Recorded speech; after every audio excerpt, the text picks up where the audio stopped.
Okay, so sneak peek. Today I'm going to go through my top 5 books of all time. Now, just so you kind of have an idea of who I am, I'm 22. I went to Columbia in Chicago, which is an art school, and I studied film. And I was a big reader growing up, but in high school I fell off of reading, and I kind of just got back into it in the last year. But that's whole for another video.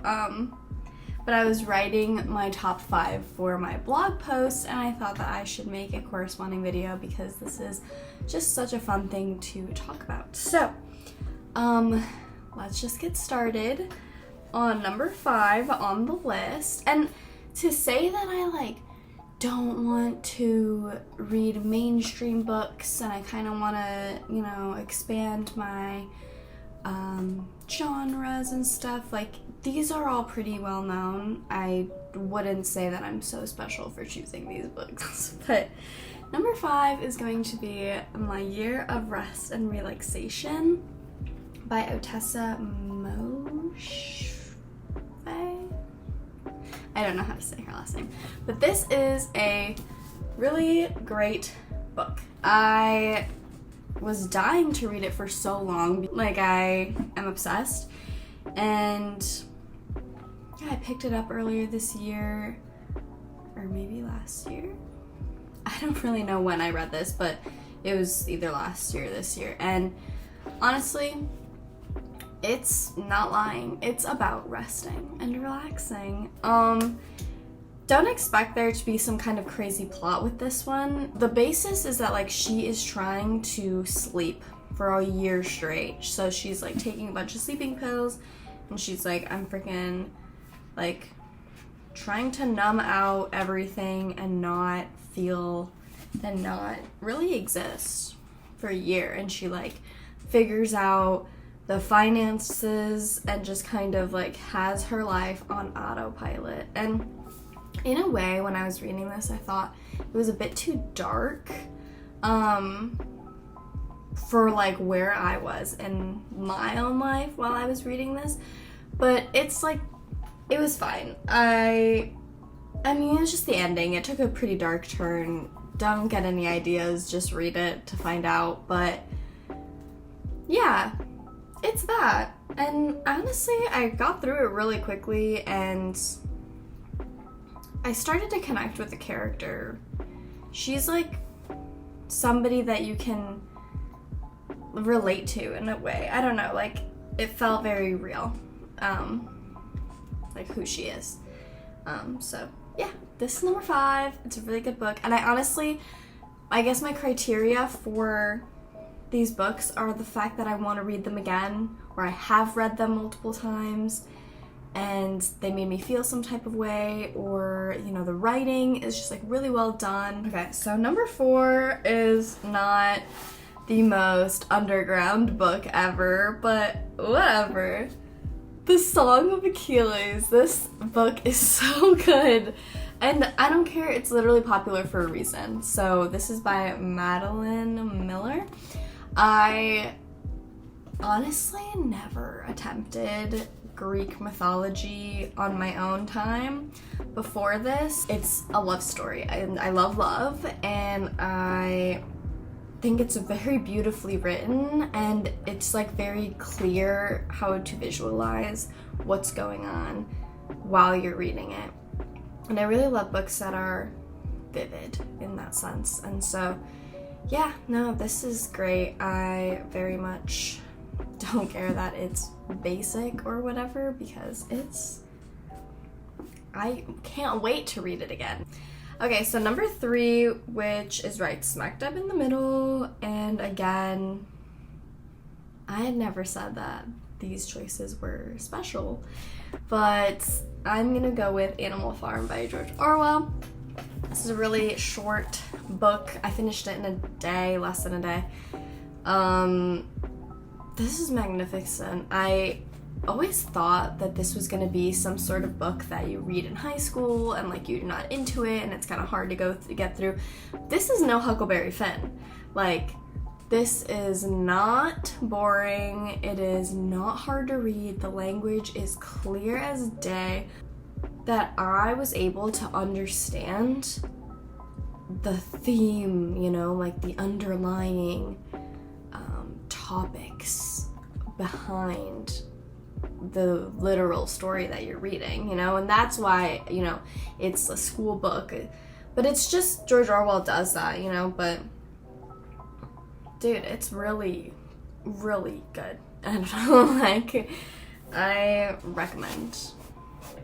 Okay, so number 2 for my list is one that's pretty debatable.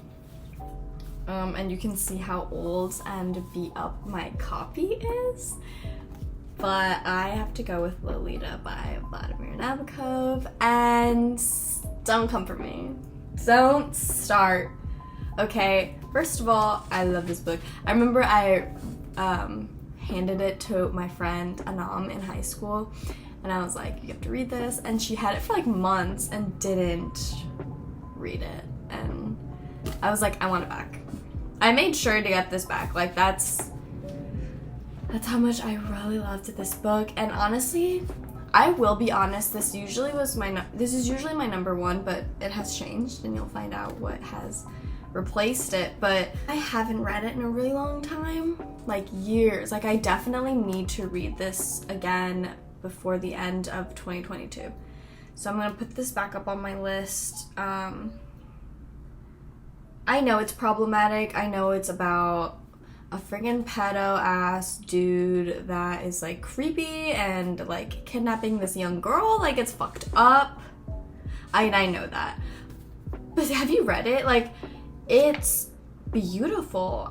All I know about my experience reading this and what I have taken away from it and always stood by when saying that this is my favorite book is the writing is gorgeous. Like, this is a beautifully written story. Like, it's kind of like how Call Me By Your Name is pretty fucked up, and I'm not talking the book, I'm talking the movie.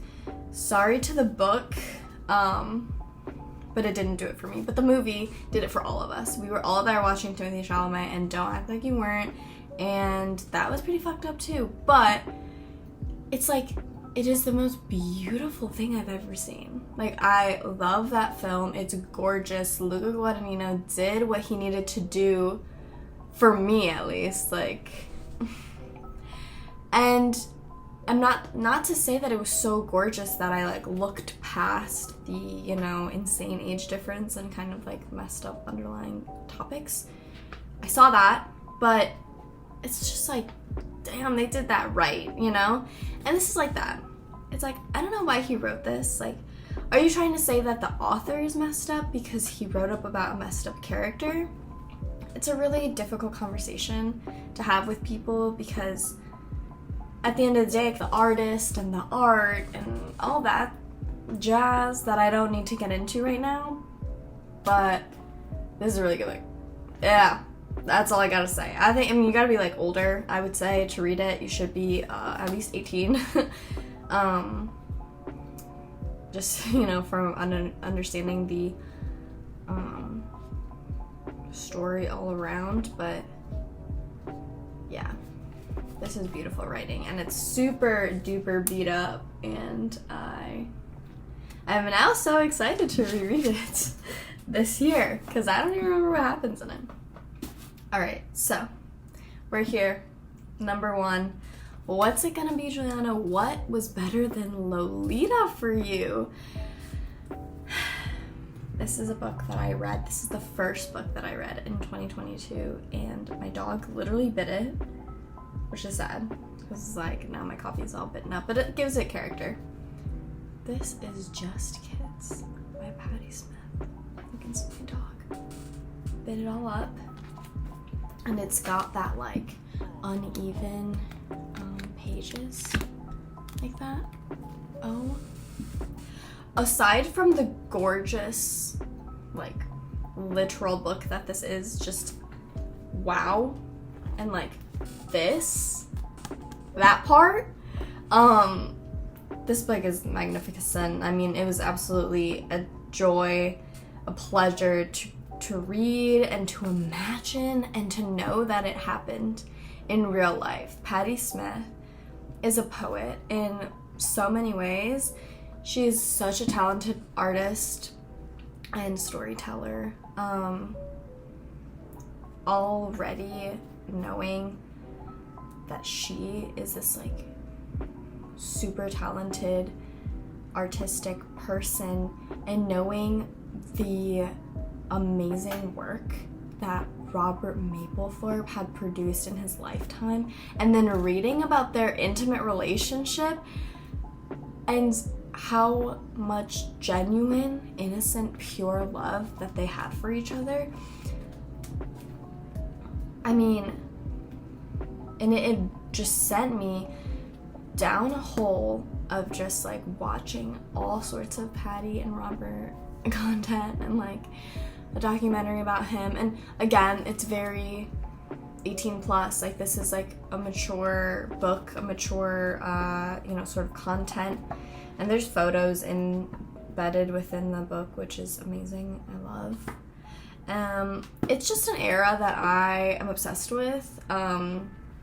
New York artists, like the fact that they were just like living in this hotel and paying like $8 a week, like, or whatever it was. It's just like ridiculous, and like it doesn't seem real. It's so well written that I'm literally like, this has to be fiction. This is the work of fiction. No, it's freaking real. I don't know. That's all I have to say. This is an amazing book. These are my top 5 books of all time. Thank you so much for watching. I am so happy to talk about books all the time, anytime. I want to make more content around this topic, so let me know if you are interested, but I'm probably gonna do it anyways, because I'm really interested in this. So yeah, thank you so much, and I'll catch you in the next one.